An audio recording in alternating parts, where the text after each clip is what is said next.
आज ये दिनांक 28 फरवरी को रात में करीब 8 बजे ये व्याख्यान दिया जा रहा है और विशेष रूप से जो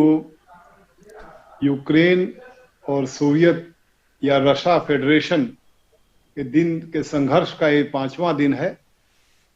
और इस पूरे के पूरे परिप्रेक्ष्य में किस तरह से आने वाले समय में क्या हो सकता है और विश्व युद्ध की क्या संभावनाएं हैं, इस पर जो है विचार करने की जरूरत है। क्योंकि ये एक ऐसी स्थिति बन रही है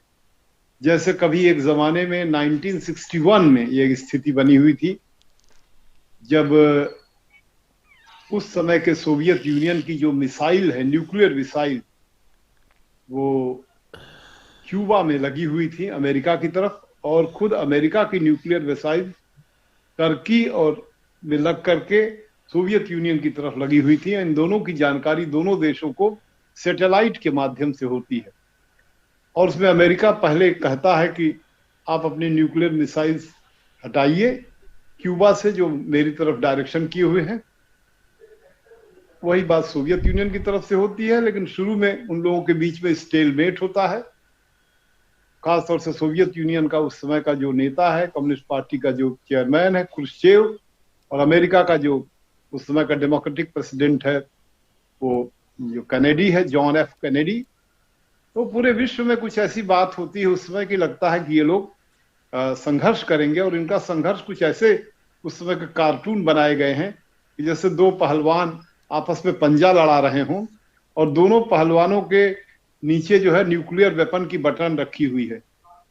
न्यूक्लियर बॉम्ब की, कि कोई भी गिरेगा तो न्यूक्लियर बॉम्ब के ऊपर ही हाथ गिरेगा और बटन दब जाएगी।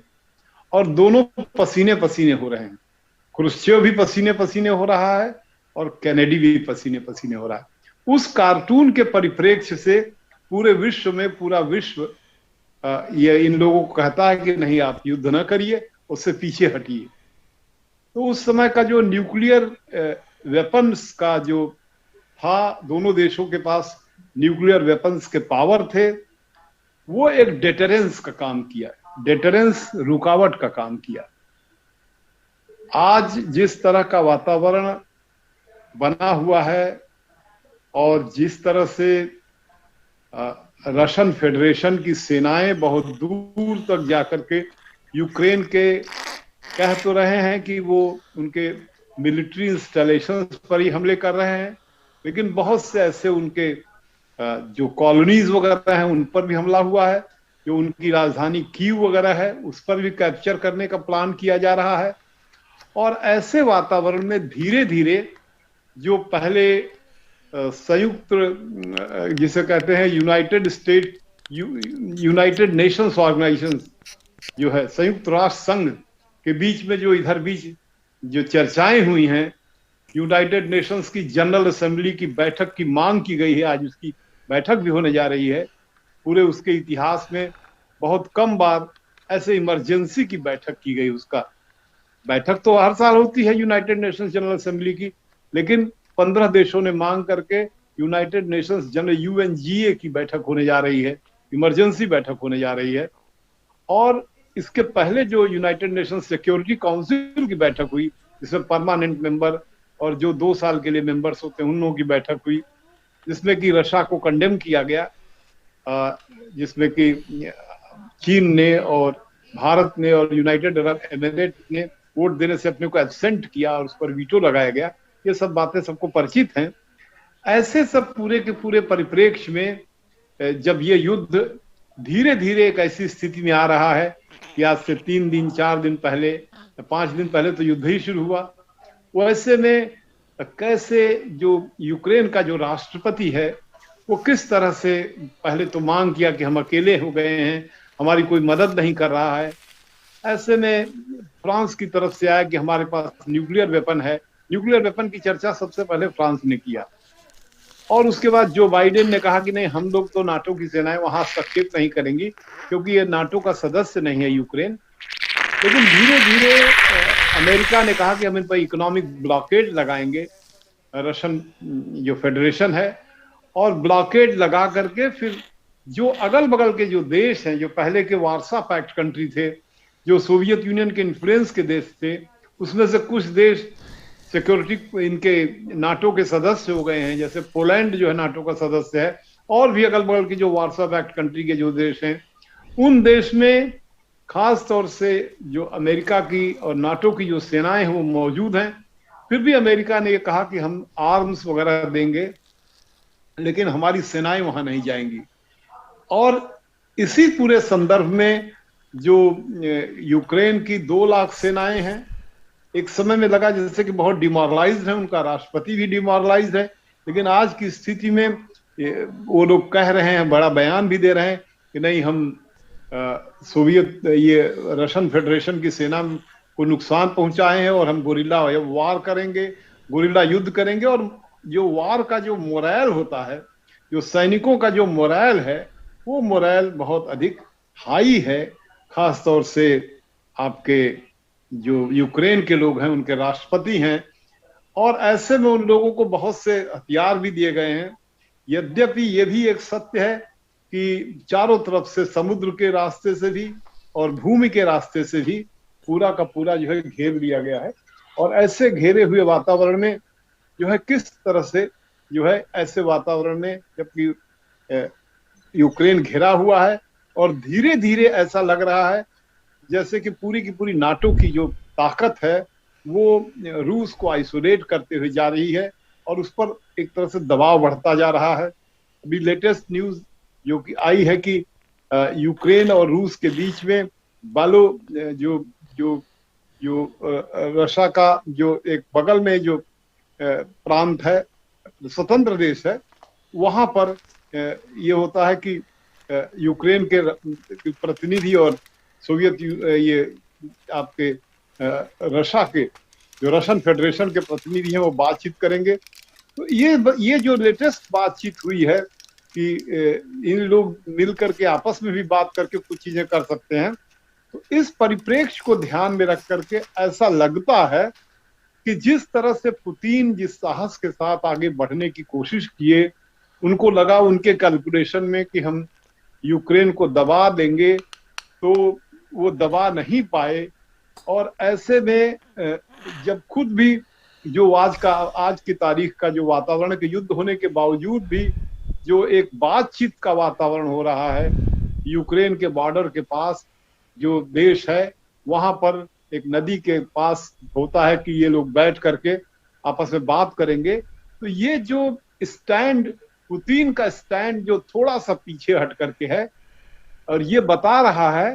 कि जिस तरह का वातावरण बना हुआ है वो कह रहा है कि थर्ड वर्ल्ड वॉर को अवॉइड किया जा सकता है, या अवॉइड हो जाएगा, डिफ्यूज हो जाएगा, ऐसा कहा जा सकता है। और इसके पीछे जो सबसे बड़ा कारण है कि वो पुतिन का बहुत अधिक अकेला पड़ना, अकेला अलग थलग हो जाना, खास तौर से पूरे सिक्योरिटी। चाइना ठीक है कि अपने खुद के नेशनल इंटरेस्ट के पक्ष में दिख रहा है, जैसे कि रूस की तरफ स्टैंड लिए हुए है, लेकिन चाइना भी रूस को ये नहीं प्रेरित करेगा कि तुम युद्ध में भाग लो, या रूस खुद भी अपने नेशनल इंटरेस्ट में युद्ध में भाग नहीं लेना चाहेगा। तो ऐसे परिस्थितियों से ये इस समय आज की जो 28 भारत के परिप्रेक्ष्य में ये बात कही जा सकती है कि आज की लेटेस्ट सिचुएशन ये कह रही है कि हो सकता है इन लोगों के बीच में जो है युद्ध समाप्त हो जाए और यूक्रेन वगैरह से इनके बीच में कोई एक समझौता हो जाए। जो यूक्रेन के बारे में रूस का एक खास किस्म से आग्रह था कि आप नाटो के सदस्य न बनिए, क्योंकि सबसे अधिक जो था उनको था कि नाटो के लोग हमारे पुराने इलाके जो वार्सा पैक्ट के हैं उनके तो साथ आपने संबंध बना ही लिए, जो हमको छोड़ करके 14 रिपब्लिक हैं, तो बहुत से तो हमारे ही संबंध से जुड़े हुए हैं। लेकिन खास तौर से यूक्रेन जो सेकंड नंबर का जो पुराना सोवियत संघ के सेकंड नंबर का एरिया वाला देश है, उसको जो है वो अगर उसके बीच से बहुत सी सोवियत यूनियन के तमाम जो तेल वगैरह के गैस की पूरे यूरोप को सप्लाई हो रही है, और इस मामले में रूस से पूरा यूरोप के सभी देश बहुत निर्भर भी हैं उनके सप्लाई से, तो वो परिप्रेक्ष्य से रूस का जो एक भय रहा कि यूक्रेन उन लोगों के बीच में न जाए, खासतौर से नाटो का सदस्य न बने, और जो रूस के राष्ट्रपति ने जो भाषण दिया युद्ध होने के पहले, युद्ध शुरू करने से पहले जो 1 घंटे में रशियन में भाषण दिया, जिसमें उन्होंने यहां तक यूक्रेन पर आरोप लगाया कि ये नाजी वादी ढंग से ये लोग सोच रहे हैं और ये एक खास किस्म से नाजीवाद से प्रभावित ये देश है। नाजीवाद का आरोप उनके अल्ट्रा नेशनलिज्म वगैरह को लेकर के वो लगाता है। अब वो अल्ट्रा नेशनलिज्म का पुतिन कैसे उसको जस्टिफाई कर रहा है, और अगर कभी भी कोई नाजीवाद की बात करता है तो जरूर किसी एक नेता पर उभर करके बात आती है। जैसे नाजीवाद में हिटलर था, वैसे उन्होंने जो इस समय आपका यूक्रेन का राष्ट्रपति है उसके ऊपर उनका है कि भाई यहाँ सरकार बदल जाए। लेकिन ये तो खैर बाद की बात है। अभी जो निगोशिएशंस होने जा रहे हैं और बेलारूस और के बॉर्डर पर जा करके, खास तौर से यूक्रेन और आपके रूस के बीच में, तो ये आज की स्थिति में ये हम कह सकते हैं कि यह इनके युद्ध को, तृतीय विश्व युद्ध होने की संभावना को रोकेगा। यद्यपि एक जिसे कहते हैं संघर्ष का वातावरण जैसा बना रहेगा, लेकिन हमें लगता है कि पुतिन को इसमें जो है समझदारी आएगी। यद्यपि पुतिन खुद भी अपने आप में एक बड़े विल पावर का व्यक्ति है और उसने लगातार इधर जिस तरह से वो डेमोक्रेटिकली अपने देश में चुनाव जीतता रहा, वो डेमोक्रेटिक थोड़ा ऑटोक्रेट जैसा भी उसका एक पर्सनालिटी उभर करके आई है। कोई किसी देश का नेता 10 साल से या 15 साल से लगातार वहां का राष्ट्रपति चुन करके भी जाए तो उसका एक अहंकार बहुत बढ़ जाएगा, बाकी उसके देश के लोग बहुत जैसे छोटे दिखेंगे। ऐसे में वो अपना डिक्टेशन लागू कर सकता है। और मॉस्को में और तमाम जिस तरह से प्रदर्शन हुए हैं, इन सब के वातावरण को देख करके भी अगर पुतिन अपने खुद के लगातार चुनाव जीतने को से अपनी पर्सनालिटी को बहुत बड़ा आंक करके देखना, एक मैंग्लोमेनियाक के रूप में अपने आप को प्रस्तुत करने का जो उसको वातावरण बना है, अगर उससे वो अपने आप को विड्रॉ कर लेता है और वो किसी की राय भी मानता है अपने देश में लोगों की, क्योंकि जब आदमी बहुत बड़ा हो जाता है, डेमोक्रेटिकली भी बड़ा होता है, तो थोड़ा ऑटोक्रेटिक हो जाता है। ऐसे में अगर पुतिन समझदारी से काम नहीं लेंगे तो हो सकता है कि दिक्कत हो, रूस के ऊपर ही दिक्कत हो। लेकिन हमें लगता है कि जो बुर्जुआ टेंडेंसी होती है, बुर्जुआ माने व्यापारी मानसिकता होती है, रूस भी एक बुर्जुआ टेंडेंसी का देश है। माने 2 बिग बुर्जुआजी का संघर्ष है, जिसमें एक बिग बुर्जुआजी रशिया, अमेरिका और उसके दोस्तों के आगे कमजोर पड़ गया है। तो इस सब पूरे बात के परिप्रेक्ष्य को ध्यान में रख करके इसमें यह भविष्यवाणी की जा सकती है कि इन लोगों के बीच का जो युद्ध का वातावरण बना हुआ है वो तृतीय विश्व युद्ध की तरफ नहीं आगे बढ़ेगा। यद्यपि आकाश में जो ग्रहमंडल हैं, जैसे 27 तारीख को पूरे आकाश में 6 ग्रह मकर राशि में आए हैं। विश्व इतिहास में जब भी इस तरह की घटनाएं घटती हैं तो बड़ा विश्व में उथल पुथल होता है।